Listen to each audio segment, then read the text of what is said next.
How we doing, guys? Welcome to the preview and the predicted lineup. Inter Milan against Arsenal, and it is the Champions League again. And of course, this is the last of that sequence of games away from home, the fourth one in the fourth competition. We've done all right.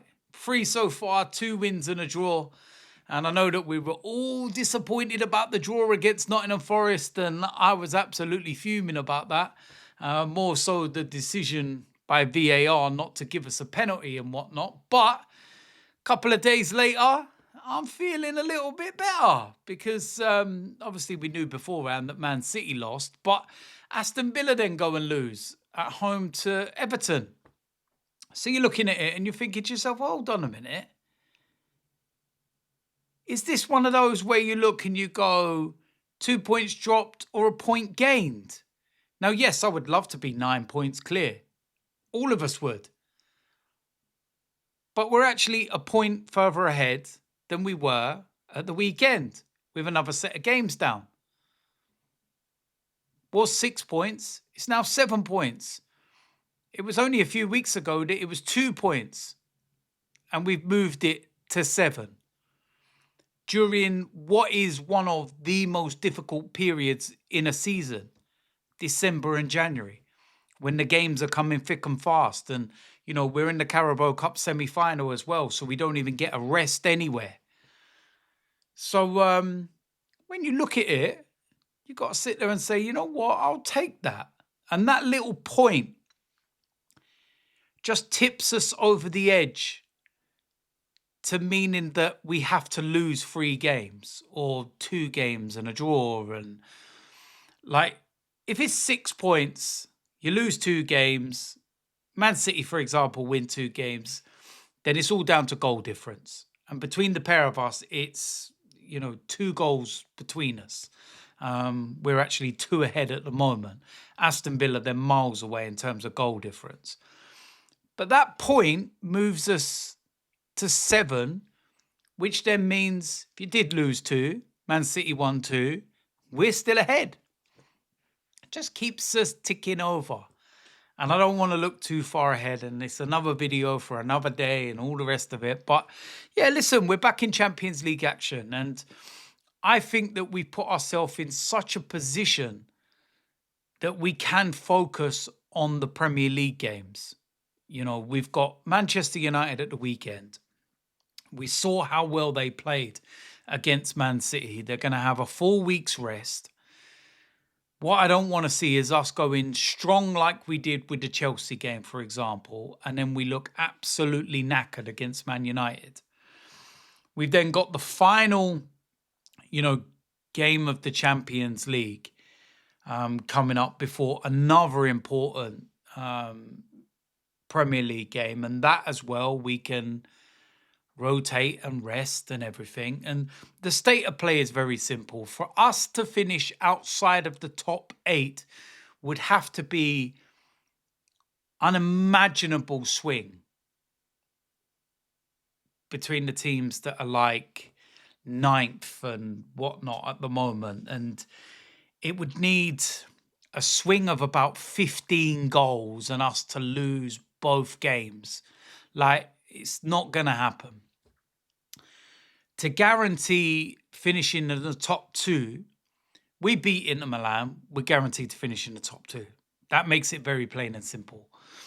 If we draw, we can guarantee our place in 2nd, but dependent on maybe some other results with PSG and Man City and whatnot. I don't know what the exact permutations are, but you'll see it unfold. But yeah, we're in a very, very, very good place. And at the end of the day, I just want to see us rotate. I want to see us make a lot of changes because that Man United game is massive. So yeah, at the end of the day, it seems mad that you're playing Inter Milan in the San Siro and it's not a priority. But we've done everything in those first 6 games. We're the only unbeaten side, won all of them. We're in such a comfortable position that we can afford to do that. we're 5 points clear of third place, 3 points clear of second place. We can afford to just juggle things around a little bit. Our goal difference is exceptional, plus 16. Bayern Munich, who free scoring, they're only plus 11. So yeah, listen, at the end of the day, we just got to go and get the job done. And yeah, get the 3 points. If we don't, it's not the end of the world at the end of the day. And it's as simple as that. So let's go and get into the lineup. In goal, David Raya. Not going to be changing things around, not putting Kepa in. Raya goes in goal. It's very, very simple. Right back, I'm going to put Christian Mosquera in at right back. To be fair, if he's back in the squad and he's fit and he's available, then play him.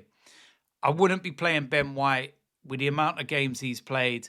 Jury and Timber, no, rest as well. Mosquera.